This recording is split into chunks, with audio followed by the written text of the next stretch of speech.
Hello and welcome to NBL Overtime on location. And it is not just the location that is different for us today. Derek Rucker, you've been a member of the panel before, but we have a new member. Someone who I think was specifically designed to sit here and talk nonsense for an hour long. None other than the great Brad Rosen. Welcome in. You sound like my wife. I love it and I'm happy to be here. Fantastic. Now, look, we mentioned it before, on location, we got the Flames and the Flyers playing behind. It might get a little bit chaotic at times, but that's how we go, isn't it? And we love it, and it's such a busy time. We loved the 12 days of Christmas, and what better way to do it than right here on location at Qudos Bank Arena. Well, dinner, we had to get a little bit early, and it didn't arrive in time, so we thought we'd have a quick crisis meeting.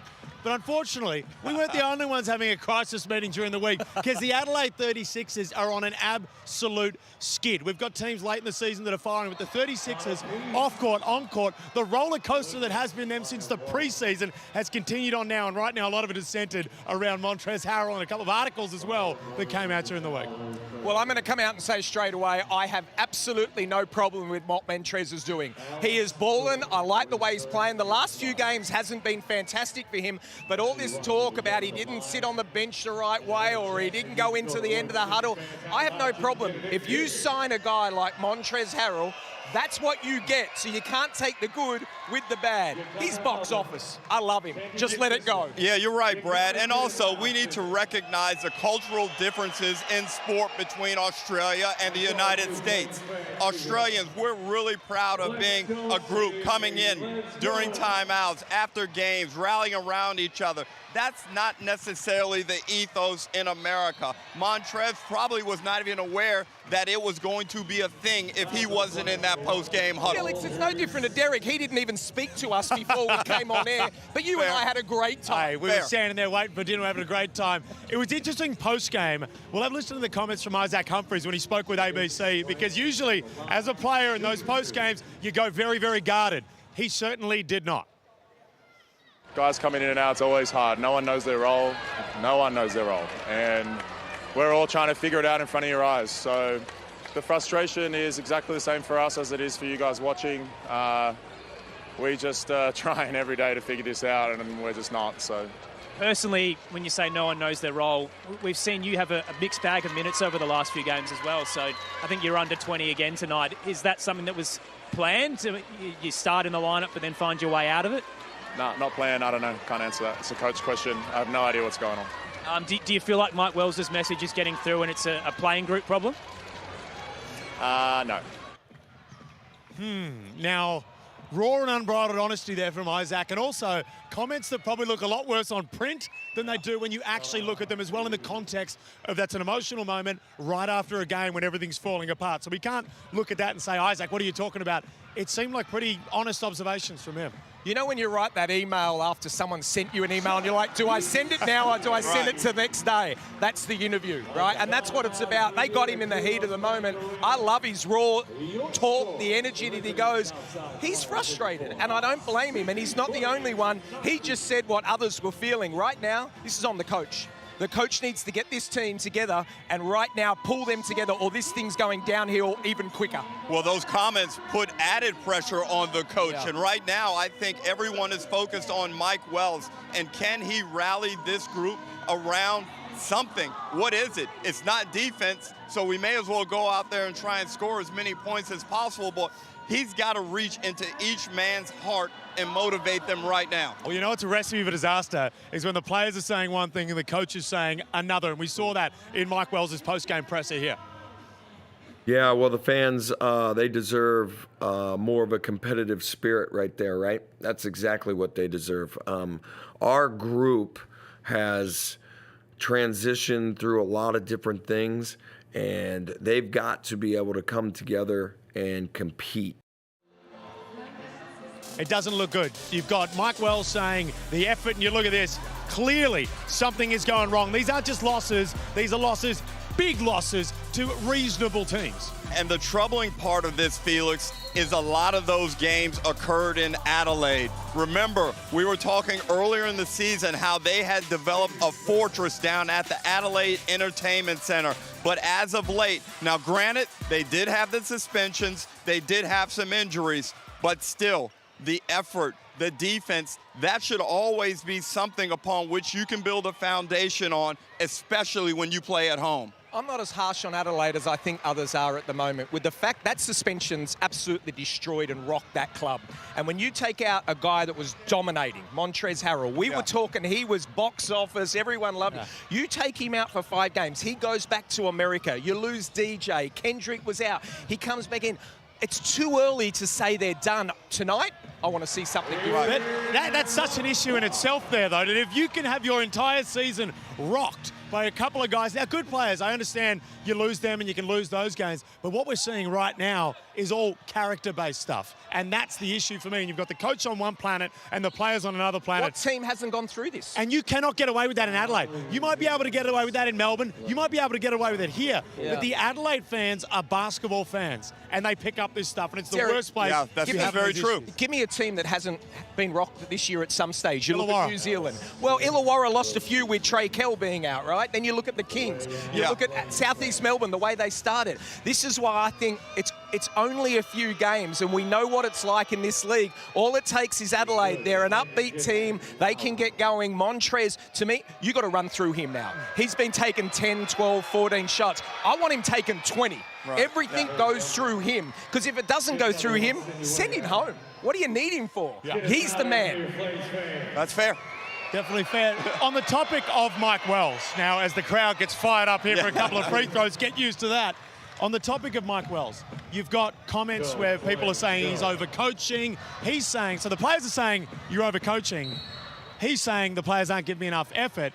You know, where do you sit there? Because now as you move on into next season and beyond, what's the situation at the moment for Mike Wells, who I know most of us were high on when he first came into the league? Well, it's a recipe for a really bad meal, Felix. And somehow Mike Wells, it starts and it stops with him. He's got to understand what perhaps he thought was the way to go about it and to win basketball games. Maybe that's not the way. Adjust on the fly, figure it out, and we all have to swallow our egos at some point, especially as coaches. That is often overlooked in our league, the ability of coaches to transition. You look down in Tasmania at what Scott Roth has done with a team that we had counted as out, with an underperforming import, with injuries to Sean McDonald, and now Will Magnay. What's he done? He's figured out a way. Now they've won 8 in a row. So you're still saying the Adelaide 36ers, even with that record, they're well and truly in the hunt for a player. Oh, absolutely. No I don't question. think so. I don't think so. Well, I love what Derek's saying about the coaching. It's too early to give Mike Wells an A, a B, a C, because I want to see what he does now. Now that you've been put under the scope, everything's running cool when you're winning, but when you're losing, who's going to come up? Whilst Derek Rucker is wrong, they will make the playoffs probably, and don't worry what he's saying. But you know, we're not calling for him to be fired, or people are so quick to jump to extremes. That's not the case. Yeah. Again, he needs time to figure out the league. He's got to figure out his identity as a head coach. Keep in mind, he's been an assistant coach for most of his career. Certainly Don't forget, Derek said he would walk from Perth to Sydney if Sydney do not win the championship. All right, you better change your shoes, Derek, because I ain't going to cut it, because you are going to be walking, my good man. But what's dominated the headlines throughout the week, other than a few barbs at our good mate Derek Rucker, was Parker Jackson Cartwright on the New Zealand Breakers. He crashed out, a brain fade, and he absolutely trucked Michael Aylen, who went down very, very quick there. A lot of people getting confused on this incident, thinking that he got suspended for the second contact with the official. There was nothing there. That's fine. Even the push-off there, that's fine. The referee stepped in the middle. Michael Aylen was outside of the altercation, and he got trucked through. I think 5 games is very, very light. I want to take my time on this one because I want to get it right. The 5 games is extremely light, and I think even he's accepted that by not even challenging it. He's lucky he didn't get more. I think when anyone touches a referee, it's not negotiable. The only thing I think, and I'm worried, the referees are running in a little bit too early, and if they're going to put themselves in between, a player may not recognise it's a referee. And what I'm worried about, that one's not so bad. But the next one, who knows? Are they going to throw a punch? I'm hoping that doesn't happen, and we don't want that. But sometimes I just feel, let it go back, let the men sort it out, and deal with it afterwards. But what PJC did, No way. 5 weeks is a minimum, and he's lucky it didn't get more. And you know, it's funny because in the modern game, we don't have the enforcer as much as we used to have back in the day. A lot of the time, all this stuff would be solved on the court really quickly because each team's enforcer would come in, Felix, and be like, that's enough. And that's taken out of the game now, but there is a role for it in policing these types of incidents, these types of scuffles without having over-intervention from referees. I think you're right. I think this is about removing what could be a major problem in the future and getting it in before something happens. Yeah. Right now, the referees are instructed to jump in the middle, and the players are protected in that, where if there is contact, but there's only a limit to where that can be. In the heat of battle, something could go wrong. And I feel for the referees because they're doing their job, right? They're running in, but sometimes when they run in, they get a little hip and shoulder as well. Now, as a player, you're going to be like, I just copped a hip and shoulder. What's my reaction? Now, it's easy for us to sit here and go, you've got to be above that. But in the heat of the battle, I'm going to ask you this, Derek. Does PJC do that if they were 7-3? No. Probably not. You know, he's got more control. Frustration. Yes, frustration.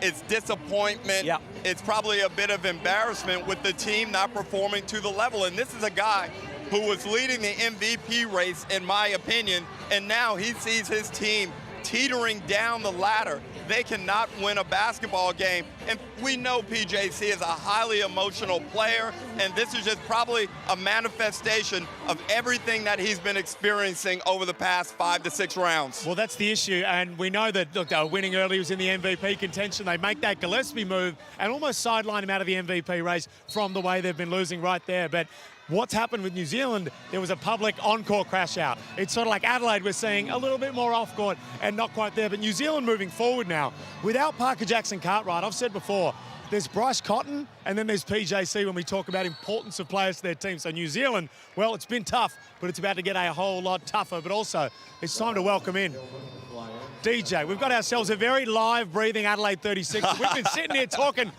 crisis meetings, you name it. We're talking about it all, DJ. Very happy to see you back from injury and back in the time. Of course, 8 points in 2 minutes, I believe, or 30 seconds it was. You came out there on fire. How's it feel to be back out there above all else? It feels good. Obviously, we're in a bit of a tough patch now. We've lost, I think, 7 of our last 8 games, so we kind of have to get back to the groove to who we were, you know, before the suspensions that happened to Montrez and Kendrick Davis. Just wanted to ask you, obviously, there's not much going on in Adelaide with your team at the moment. Everything seems pretty rosy. No, on a serious note, that must be hard for you to come back. You're a senior veteran. You've been in this gym. You won championships in this gym. You know what it's like to get a team together. Where are you guys at the moment? We had a very, very long kind of team meeting last night to kind of identify what's going on and what we need to get back to doing, really, because we've lost all mojo, we've lost our swag, and I think that's what we need. We need fight, we need grit, we need passion, and hopefully we can start it tonight. We've got 11 games left. Hopefully we can go on a run like we did when I was my first year with the Kings with Chase. We were 4-8 or 4-7 and went on a 13-game win streak. Like, it's doable.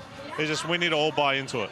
DJ, we don't want to get too personal about what happened at that team meeting, but is it more about guys and interpersonal relationships, or is it more about talking basketball and scheme and strategy? I think it's the team. Isaac Humphries kind of went out and said the roles. I think it's identifying the roles, simplifying things offensively, and finding identity on defense, because we're all over the place now because we can't defend.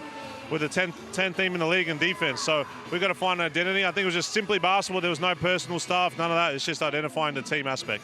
DJ, Brad Rosen raised a really good point a little bit earlier when he said that with Montrez, you take with the good with the bad. You know that there's going to be a little bit of crazy mixed with 20 and 10 every now and again. The stuff, the huddle, not joining in the huddle, that's been talked about a lot through the media, online. Was that something where you guys looked at and said, okay, that's not acceptable and was brought up in the meeting? Or was that, hey, this is Montrez. Sometimes he's in, sometimes he's out. It was a bit 50-50, right? Obviously, we want to stick together as a team, but again, he's an emotional player. So whatever he says or does, like, it might be used to the NBL. Like, it can be turned into a negative. So I think he did the right thing of going into the locker room, cooling down, because then we had a players-only meeting after, had a good discussion, went away, and now we're preparing for the Sydney Kings. I want to ask you about you personally. Come back from injury, there was a bit of talk. Did you hold back a week? Minutes restrictions, all of that. How are you feeling and where are you at? Yeah, I was actually supposed to play Christmas Eve, but I didn't want the 15 minutes. I don't think I'm not a 15-minute player, and when it gets going in the fourth quarter, like I would punch my physio just to get out there. So I think just for me, take another week, because if I do my hamstring again, I'm done for this season. And you're all good now? I'm all good. I had a scan last week on Monday. Everything's healed, so I'm ready to roll. And I am still on a minute restriction, but I'll fight through it next couple games. One of the real bright lights has been Kendrick Davis. He's an electrifying point guard. He's young. He's athletic. How have you find the pairing with him? I think you guys potentially, if Kendrick comes back and you stay healthy, you could be the best backcourt in the NBL. He's been really good. Again, obviously first year in the league, so it takes a bit to adjust. But I think just letting him do him. But if he comes back, why not be the best backcourt? And I think we can identify, like, I think with good teams, you keep a lot of core pieces together. Yeah. So I think moving forward with Adelaide, not only this year, but the following years, we kind of have to do that in order to compete for a championship. Tonight, Sydney at home. You love this venue. You've had 10 threes in here. Talk to me. What do you got to do, but what does the team got to do to get a win? I think we just got to simplify things and defend. Obviously, I think post-FIBA break, they're the second scoring team in the league or something like that. I don't know, some statistics. So it's about defending Jalen Adams. I think he's back to himself. Xavier Cook's back to himself. So just kind of locking in on that, and then we got to score and we got to defend. That's it. And we got to rebound because they're the best rebounding team in the league. DJ, how much FOMO did you have when you saw these guys putting up big numbers and you were struck on the sidelines with a hamstring injury? Like teams or like individuals? Individuals. Honestly, I look at the stats and whole this year, there's so many more possessions, there's so much more points scored, so I think there's no defense in my opinion. So it's not really FOMO, it's just what the game gives you. And obviously I watched Bryce's game where he went for 59 and again, New Zealand, I don't know what you were doing. I talked about it in a pod one time. So, I mean, it's fascinating. It might happen tonight. It might happen further on. Not just for me, but for anyone else. Yeah. DJ, you said you're not a minutes restriction guy. And then you said tonight you're going to be on a minutes restriction, but you set the line at 15. Are we going to see it's a little looser tonight? You're going to be able to get out there and run. I think it's 30 max. Okay, there we go. So I don't know if that's a minute restriction. What about after 3 quarters? Oh, no, I'm playing the full. I was going to say, if this game goes into overtime, I reckon you'll still be out there. Yeah, I think my physio will let me go. So, DJ, thank you for joining us. Fantastic to have you back. And, hey, if there's anyone that can come out here in the league outside of Bryce Cotton and light one up for 50+, I get the feeling you got one in you. I saw this guy drop 10 here. He was unbelievable. Yeah. I appreciate it, fellas. Good luck to you, DJ. Thank you. Thank you. Yeah. You can see how good is DJ. Every time you get an interview with him, he's candid, he's open, he's honest. He's one of the stars you really got to wrap this league around. Yeah. I don't believe he wasn't looking at those shots. He wants 50. He wants 50. He certainly does, and he's capable of doing it as well. But it's time, in honour of our great man, Corey Homicide Williams, who would have loved being in venue. It ain't no cupcake league.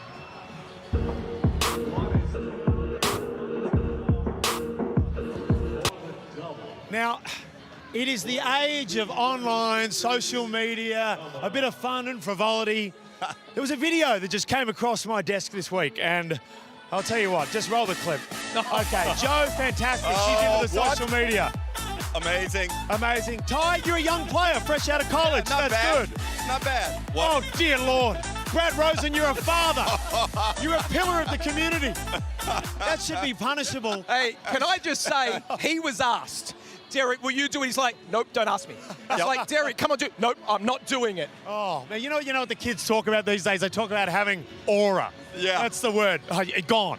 Removed. You lost it all. No, Brad, you look good. I like what you did out You there. liar. Can I just say, thanks for getting me that, Felix, but you know when you're young, right? When you're young and you're like, Yeah. I think I've got a gig that I want to be a commentator in my life. Well, I was going back through the history and I found one kid that is never going to make it. There you go, this is Felix. Tell us about yourself, mate. Felix Von Hofe, play under 16 Melbourne Tigers 1, under 16 Vic Metro, basketball, it's all's going well. Coaching these little kids down here. Sort of stuck in a zone the whole game, so it got a bit annoying. Oh, yeah? He ended up coming on top of that 30, so. Oh, great, fantastic. Yeah, good finish. Hey, what happened to the hairline? Right Where'd it go? at you. Oh, I was going to know about Djokovic hair, and then look at me now. Very cute mouth, Felix. But look here. We saw Trey Kell absolutely lay a smackdown on the Sydney Kings on Christmas Day, and I think it affected the coach. I think he forgot who Trey Kell was. Check this one out. Oh, no. Jay Kell, guard play. You've got Jay Kell and Tyler Harvey, and you take one of those guys off the floor that we took off, and now you've got Tui guarding Tyler Harvey, or you got Tui guarding Jay Kell. And our thing was dribble penetration and get to the rim. Jay Kell, what happens? Jay Kell going to the hole. All right, well, he's going to have to fix that because he's coming up against Malcolm Harrell tonight, and it's going to be a big matchup. Why y'all kill Gores like that? He just had a little mistake. Jay Kell. Hey, You're having a go at him. hey, all I'm going to say, in Sydney, Derek, one in the Holy Land with his jersey or his polo hanging up there, you're going to do that. The players are coming for you. You can't have the coaches offside as well, Derek. I know. We love you, Gorge. We got plenty on. We are live in Sydney. Plenty more coming up after the break.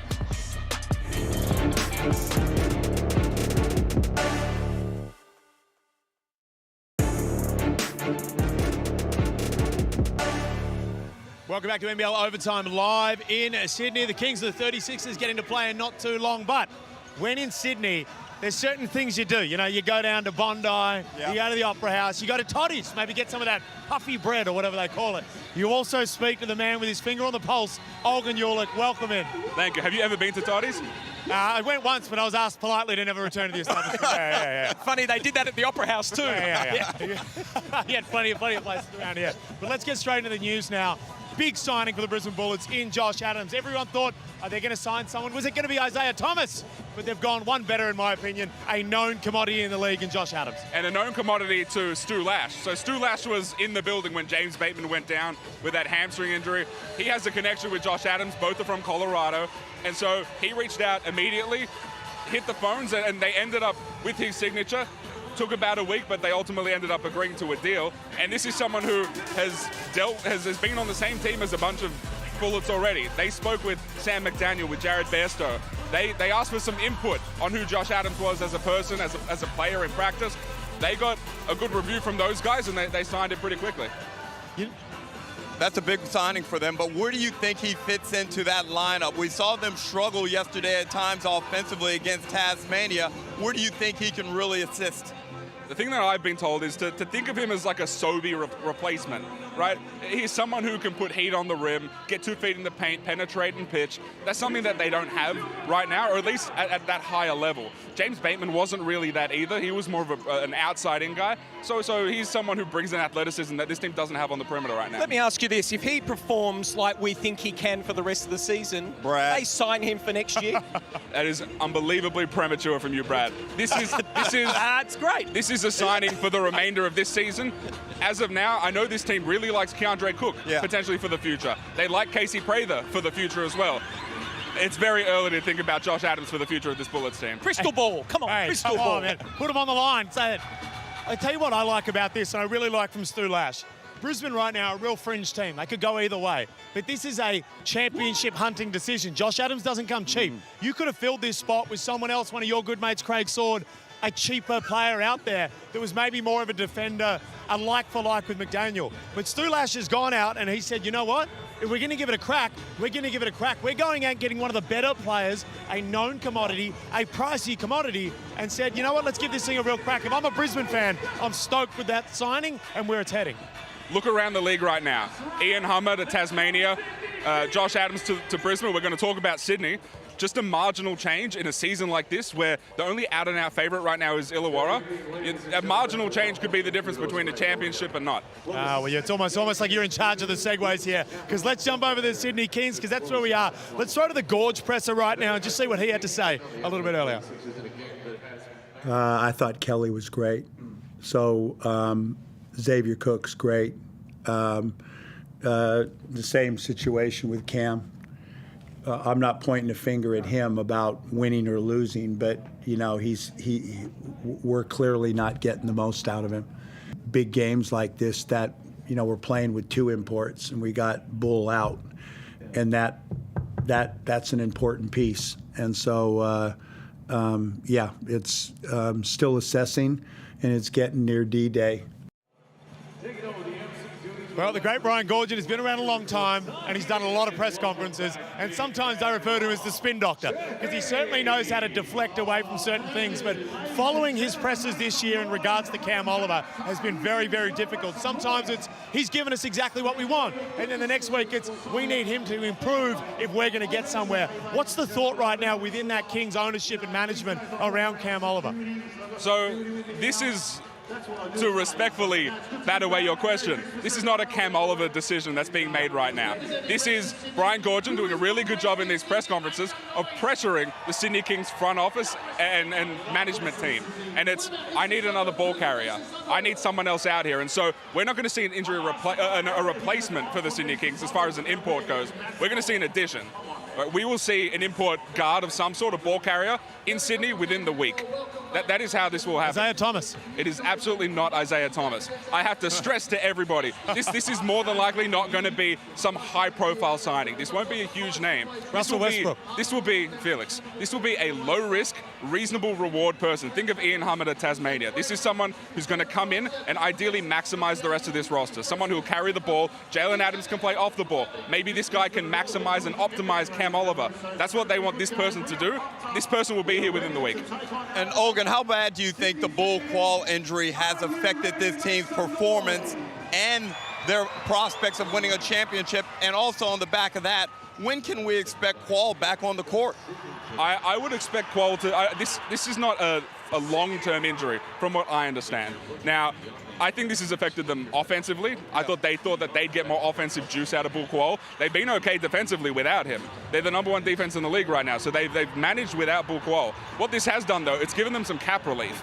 So Bull Qual not playing a bulk of games earlier in the season means that you don't have to have his contract on your books from a cap perspective. So because of that, they have a ton of room. They can go and sign an import right now, and they won't be too much into the luxury because Bull Qual hasn't really counted. And if they're not going to use his marquee spot, you might as well use it on a third import. I want to go back to this third import that's going to come in. We know a ball handler, but when you come with a ball handler, that comes with other skills. Is it scoring? Is it on the defensive end? What are they going to bring in? Yes, he spoke about it in the press conference. He likes Jalen to be the 1-2, or really the 2-1, and that's how he wants to play. But where are they going for that piece? Is it scoring? Is it D? Think of every safe thing that you could get out of an addition mid-season. This is someone who's going to come in and not rock the boat. He's not going to cause chaos in a roster that has relatively decent chemistry already. This is someone who's going to guard at a reasonable level, going to move the ball, and ideally optimize the stars they already have on this roster. This won't be a star. This will be someone who will maximize the stars. What's Josh Magette doing from Tasmania a couple of years ago? Josh Magette, I saw on his Instagram page, he's recently joined, I believe, an accounting firm of some sort. He's gone... Church, what did you say? Well, he can count the money. It's so hard to hear in here, would you? He has gone into finance, as his looks would suggest. Well, you know what? He looked like an accountant for his entire basketball career. He's a very good player, but he certainly looked very, very simple like that. The Adelaide 36ers, we spoke about it off the top. We spoke about it with DJ. Crisis meeting. It's a bit of a buzzword when it comes to those team meetings, but it appears a lot's also leaked out of that. Look, there was a meeting. It happened last night here in Sydney Olympic Park. And it was a lot of the coaches taking some responsibility for some of the stuff that Isaac Humphries said. They looked internally and said, all right, there are things we need to fix here. I'm also told Montrezl Harrell, he took some ownership of his role in all this, of some of the optics that weren't terrific. He took some ownership. I'm curious to see what happens tonight because behaviors over words. Let's see if the ownership that he took in that meeting carries over to the game tonight. Where do you sit with Adelaide right now? I've come out and I've said the next few games is really what it's going to show. They've got everyone back. How do you see this team? Do you see them going up the ladder or no, it's free fall? The very tough thing about this team is that they are currently the worst defensive team in the NBL. Yeah. That is a bad foundation to think about the rest of their season on. It's very tough to see this team doing anything considering how poor their defense is and how I don't think any of the guys coming back in, I don't think they're going to fix that. I think they're broken from a defensive end, from a personnel perspective. Do you think from this, what you've gathered from what's been leaked out of this team meeting, was it constructive or was it more a bunch of venting and guys getting angry? Do you think, and obviously probably got to wait till after this game to see whether it is work, but from what you've heard about it, do you feel like it was on the more constructive end? From what I understand, yes.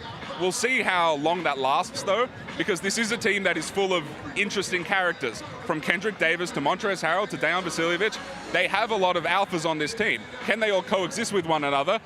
Potentially in the short term, so we'll see what happens tonight after that meeting. But in the long term, I don't know if these pieces will gel in time or at all for them to make any sort of playoff run. Knowing that they've got 7 games, you've got to have a person play 7 games to make the playoffs. If they lose tonight and potentially the next one, do they make a change? I don't envision a change happening in this team. It Well, feels like they're rolling with this. You and me are going to dinner at Toddy's. I'm going to get all that information out of you. I'm going to say it on next week's show. Olgun, thank you very much for joining. We're cutting to a break. Not far away, the Adelaide 36ers taking on the Sydney Kings.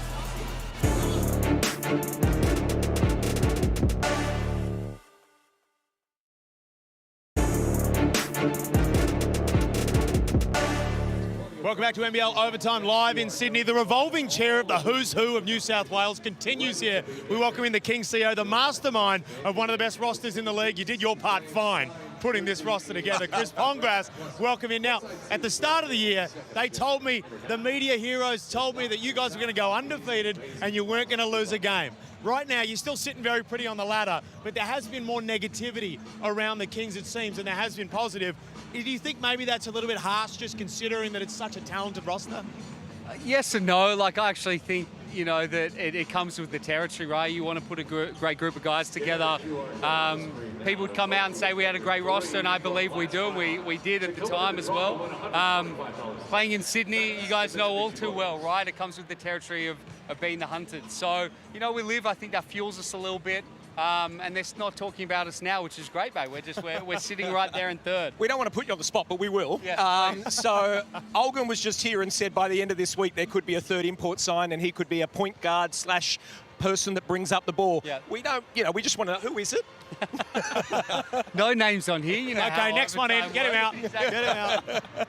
No, look, yeah, we've been looking for a month, and I think that was always the case with the flexibility of this roster, right? We always sign to imports knowing that if there's a point in time that we want to make a change, if there's an injury or if there isn't an injury, obviously the unfortunate news with Jalen Galloway going down for the season, we just have that flexibility to be able to bring someone in. So we've been canvassing the right player, and look, to be perfectly, you know, honest, we're not looking to bring in a superstar. I think we want to bring in someone who's going to be, you know, just complementary to the pieces. It's been talked about ad nauseum about the talent that we have on this roster, and I don't think that we need to bring someone in who's going to command the ball for 35 minutes a game, right? Can I just give you the floor for a moment? Because there's a lot of talk around Cam Oliver, people saying they need to make a change. He's not bringing it at the moment. And we'll talk on Cam Oliver in a bit, but he's going to remain a King for the rest of the season. That is for sure. Yeah, look, Cam's been great, and you see all the media hype, and it's nothing that's coming out internally. I'm sure, you know, we imagine him coming in, and where we're at now, we're still sitting in third place, right? I think the best is still yet to come. We're still finding our pieces and how we run in this group, right? We've got a lot of new faces, a lot of new coaching staff. We're just past half the way through the season. And if the best is yet to come for us now, I'd rather be peaking in February than peaking in December. Yep. And Chris, you do such a great job with running this franchise, but how do you deal with something like the Cam Oliver, Brian Goorjian media storm that happens from time to time? What role do you play in trying to moderate or assist or admonish Brad for his thoughts? You know, it's funny because I think coaches get torched if they're not open and honest, right? If they're closed and they don't want to express things. We'll torch them we'll torch them no matter what. Exactly, right? But in the past, it's like, if you don't say anything in the press conference, it's like, then stories organically come out that aren't true. And I think that Brian's just being open and transparent with the group, and I don't think it's coming from a place of malice. I actually think it's trying to drive our group, and it's just Brian, you know, again, trying to get the best out of his guys. So I don't think there's anything in there that our group haven't heard before, because we talk about it all internally. And so my role in it is, again, I'm not going to sit here and moderate people. I just help manage. If there's ever a fallout, then it falls to me to pick it up, right? And the success continues off the floor. We look at this venue, it's packed almost every week, and the people show up, and it's just not a crowd that's here to kind of view the game. They're into it passionately. So the success off the floor must make you and the ownership group quite proud.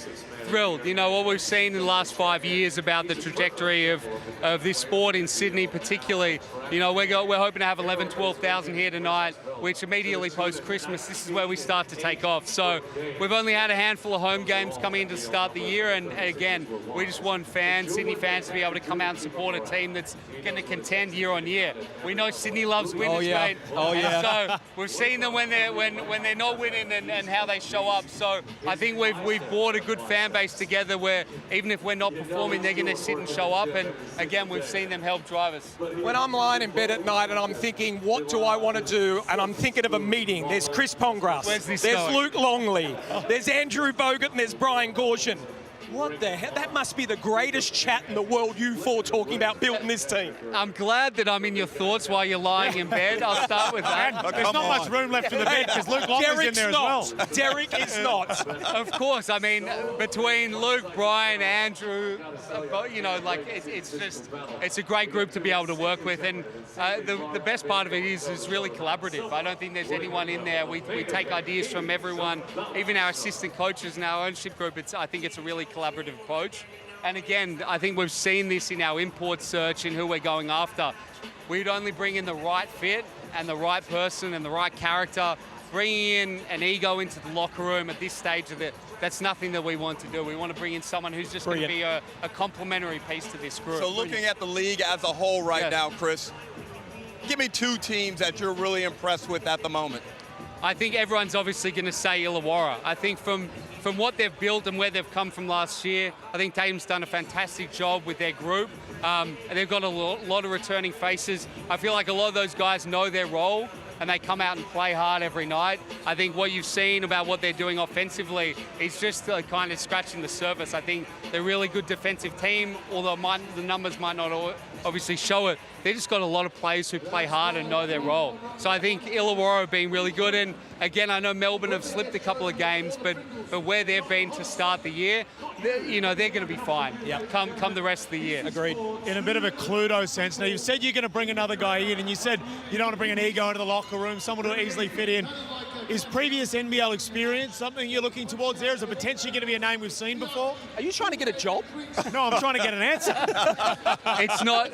Again, we haven't finalised anything. We're working towards. I think by the end of the week we'll hopefully have someone. We've canvassed names of guys who've been in the NBL before. I think the one we'll land in probably hasn't. Again, it's not going to be a name necessarily that people are always familiar with. But again, I think it's just going to be someone that's going to come in and know their place and know their role. And again, I think we're just excited about the prospect of adding a piece, a nice complementary piece, a connecting piece. And Luke's been talking about an amplifier, right? I think it's someone who's going to amplify Jalen, amplify Zave, amplify Cam. I think it's just someone who's going to really just take the pressure off them in these periods and be able to, allow them to do what they do best. And before we let you go on January 1st, is that big beard still going to be growing out? Are we going to keep that one rolling? My wife would hate me for saying, yes, I'm going to keep it through to the end of the season. I'm just trying to replicate yours, but it's not filling in as nicely, mate. So unfortunately, you can only have a beard like this if you don't have a proper job, because you've got to manicure it a lot. That is a beard of a working man. Thank you for joining us, Chris, and good luck tonight. Thank you for having me on. Plenty. We're not far away. The Sydney Kings taking on the Adelaide 36ers. Massive one coming up.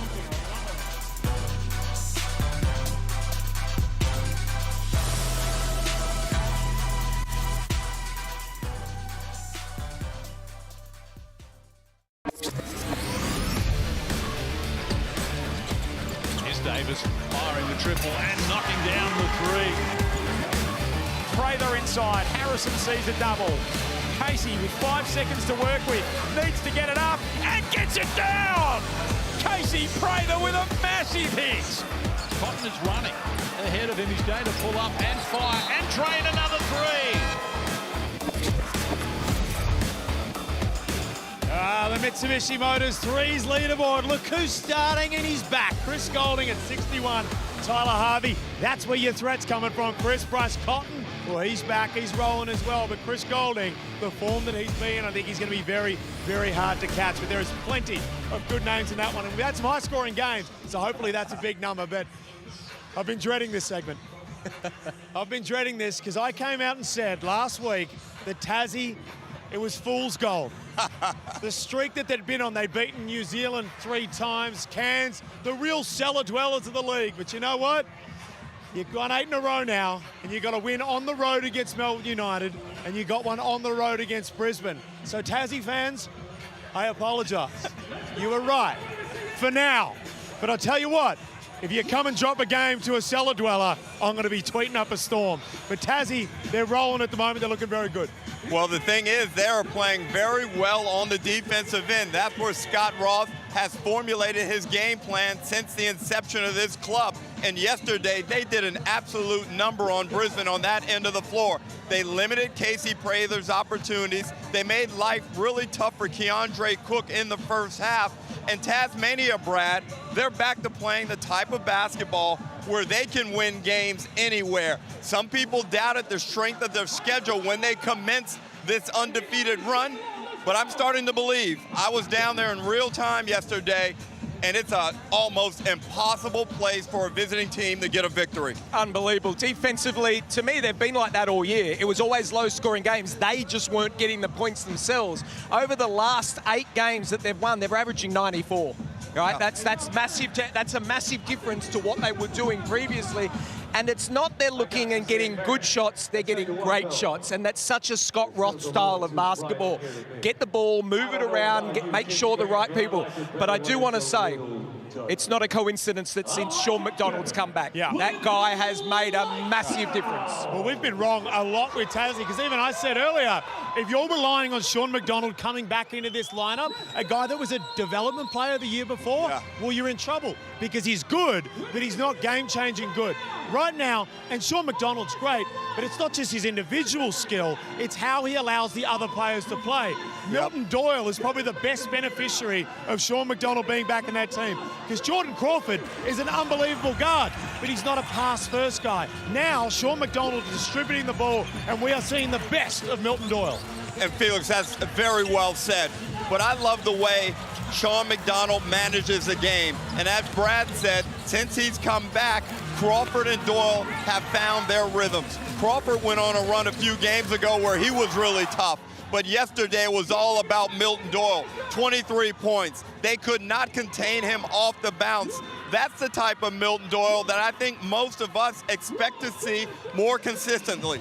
A good level of aggression, a nice level of composure. He made defensive plays. I thought that was one of Doyle's best games of the season. Look, he's been fantastic, and what I do love is coaches making changes. You look at Illawarra, Darius Days comes off the bench. You look at Tasmania, they bring Jordan Crawford off the bench. It's just trying to get what you need to get the best out of your team. Right now, they're absolutely humming.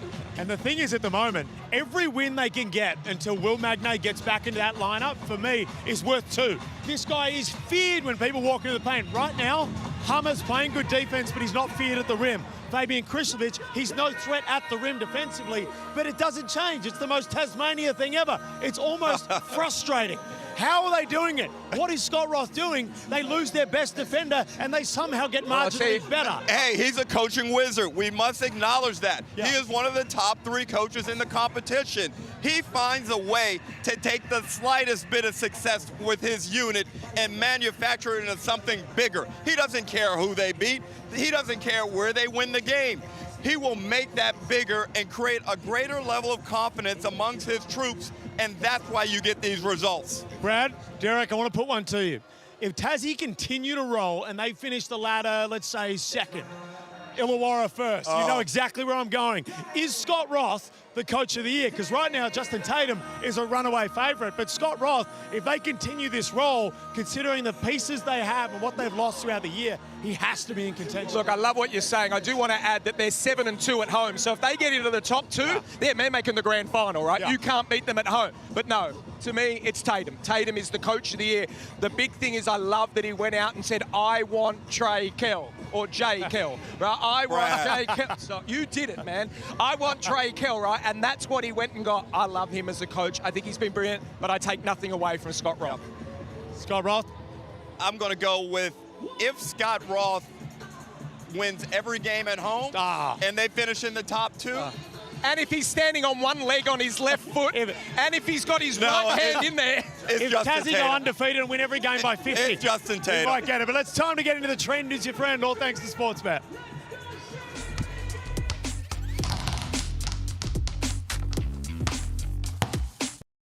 I don't know what happened during the fever break. I don't know what they gave them, whether the players, a couple of, with the Essendon physio, if they got him in there, Stephen Dank working this one, you just don't know what is happening because the entertainment factor is through the roof, and it's all because somehow during the fever break, defense died for most teams. High-scoring games, non-stop. Brad Rosen, I haven't been able to put it to you. how have they possibly been doing this? It's almost exactly when the fever break came around, the scoring has gone through the roof since. Are you able to find out what's happened? Look, I love what they're doing, and you know what my honest belief is? People have had more time to have training. Now, I know Gorge has spoken a lot about this. With the travel, they haven't been able to get as much training on the track, right? And getting that repetitiveness, what you're going to do in game situations, what happens when there's 4 seconds to go in the shot clock. And by able to get on the court, they've been able to do that. Defensive stops, run, get out, and man, is it just the... I haven't seen basketball like this for many years. And you're right, because remember early in the season, we had the Blitz, then we had Hoops Fest. There was a lot of movement and a lot of logistics for coaches to get through, whereby they weren't able to develop offensive continuity, offensive rhythm. But now, Felix, after the FIBA break, everybody's got it popping, except Cans, but everybody's got it popping and looks really good on the offensive end. Now the challenge is, who can lift defensively? Who's going to be the team to come down and play against a really strong offensive team and lock them down? Well, for those who like a punt on this one, the summer shootout is around the corner. It's starting January. You can get involved as well at home, win potentially $100,000. Get online at the NBL website to find that out. But what's going to happen in these summer shootout games? You can find the schedule online. Teams are not going to give up. If they're sitting there on 100, up by 20 with 2 minutes to go, they're full court pressing because they win cash as well. So the bet suggestion for this trend as your friend is to take the overs in those games, because if it gets to garbage time, they're still going to be rolling. You can see we got to yell even louder right now. It is getting loud here in Sydney. The Adelaide 36ers and the Sydney Kings are not far away.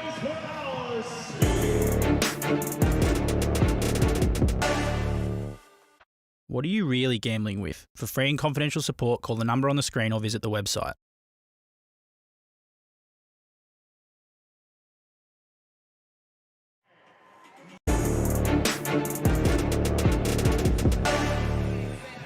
Welcome back to NBL Overtime live in Sydney. The Kings getting ready to take on the Adelaide 36ers. Now, the 36ers, their season is hanging by a thread. It's the buzzword, crisis meetings happening. We always see it. Will they be able to turn their season around? Well, we're not sure. The Sydney Kings, well, they're sitting in third, but the media's on them. Everyone's on them because they've got a roster that is worthy of first place. But the last time these teams met, it's usually a pretty entertaining showdown. I can't wait for this game. Now, forget what's happened previously. We know the situation. There's been the meetings. Doesn't matter before that. Right now, Adelaide are coming in here to get respect, and I think they're going to do that. Sydney, they've been okay, and they want to get to the next level as well, and they'll want respect. Derek, tonight's going to be great. This is going to be a wonderful game, and I expect a much more cohesive performance from the Adelaide 36ers. Yep. I don't believe you can have too many team meetings in a season. Yep. One is probably about the maximum, and now is the time where they must show that they're willing to come together as a group, execute offensively, but dig down and play some defense. Well, the Adelaide 36ers have been marred by inconsistency from the preseason coaching changes to throughout the season. The only person who's remained consistent is the greatness of Kendrick Davis, who's been putting up historic numbers when we talk about a first-year import guard. He's in action tonight. It's mouth-watering, him and Jalen Adams head-to-head. Look, I love this kid. He's been playing, and there was questions about him at the beginning of the year. Will he last? Oh, yeah. He's like, we'll talk about that at the end of the year. Yeah. But right now, you look at that, 23.6 points, the assists, the rebounds, 7.5 assists, Derek. That is just unbelievable, the way this kid, and I call him a kid because you look at him and he's humble and he says, I've seen Bryce Cotton. I can't wait to play against him. Everything he brings this program is a plus, and I really like him. Well, this is a game where he needs to come out early and impact the game and let the Sydney Kings know that he is going to be a problem for all 40 minutes. If I were Kendrick Davis, I'd be looking to get to the paint. I don't think the Kings are equipped with defenders to be able to keep him in front of them. Certainly going to be a tough task no matter what team he's coming up against for the Kings. Well, Jalen Adams, the Sydney Kings, their win-loss column, it rides the roller coaster that is the form of Jalen Adams. Now, Chris Pongrass, the CEO, assured us there is another ball carrier coming very, very soon. But right now, he's still one out at the point guard spot, but he certainly brings it every night. Look, Gorge loves having that other point guard, and we've seen it so many times before. But this guy, he's one of those players that when he plays well, you don't lose. That's as simple as that. There's a number of them like that in the league, but when he plays well, they don't lose. They can win without him, but he's been brilliant. First game against Adelaide over in Perth in the neutral arena, he had 20-plus points and was dynamite. They'll need that from him tonight, Derek. Well, fellas, crisis meetings to the Adelaide 36ers. This game is going to go a long way on the narrative of how their season goes, whether it's the body language from Montrez, the coaching of Mike Wells. There is a lot of stuff that is right now up in the air. If they can come into Qudos Bank Arena right before the new year and sneak a win on their court, it'll go a long way to curing some issues that they've got. But this is going to be really tough. Keep in mind the Kings lost on Christmas night to Illawarra. They are stung as well, and this crowd is hungry for some success. They understand if they come out of this New Year period in the top 3 with still a bunch of home games to come, Brad, they can somehow get themselves into the top 2. Now, it's going to be tough. We've talked about the comp for the top 2, but the Kings have to take advantage of all these home games. The key for me with Adelaide tonight is at some stage, they'll hit that wall. And what do you do, Ooh. right? They know you've had the meetings, you've spoken all about it, but when it comes down and you've got that, now we've got to get over the hump, that's what will be the key, and that's what I'm looking forward to seeing tonight. Yeah, we're having to yell in our microphones all throughout overtime today because the atmosphere here, you look at the King, we're all the way out in Homebush, but they've still got 12,000 in here packing up. It really is one of the best venues to play in the NBL. Mate, how do you think I feel? I'm sitting next to you two. Those beautiful human beings in the NBL, and they sit me on Brad, the edge. You're too kind, Brad. Oh, God. Your predictions for this one, though? Sydney in a close one. Sydney by 12. Do you think the Montrez experiment is going to take a turn now towards the positive? He'll have 25 tonight and be a mongrel, and I love it. We are not far away. The Sydney Kings, well, they are sitting third on the ladder. The Adelaide 36ers, they need to win, and they need to win now. Kings 36ers starts now.